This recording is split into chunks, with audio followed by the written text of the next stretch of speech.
Les Ivoiriens sont divisés à propos du projet de la nouvelle constitution qui devrait instaurer une troisième république dans le pays. Ce nouveau texte a été défendu devant les députés ce mercredi par le président Alassane Ouattara.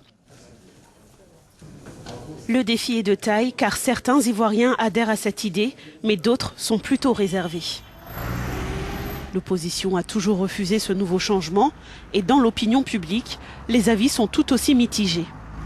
Pour moi, la Constitution étant la loi suprême, si à un moment donné de la vie des hommes, on estime que cette Constitution doit être révisée, bon, moi je n'ai aucun souci avec ça. À l'heure où je vous parle, on a encore des compatriotes, des Ivoiriens qui sont encore à l'étranger.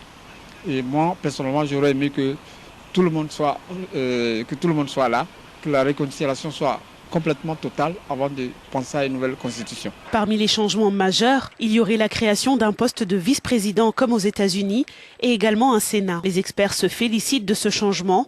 Selon eux, le poste de vice-président pourrait éviter une crise institutionnelle.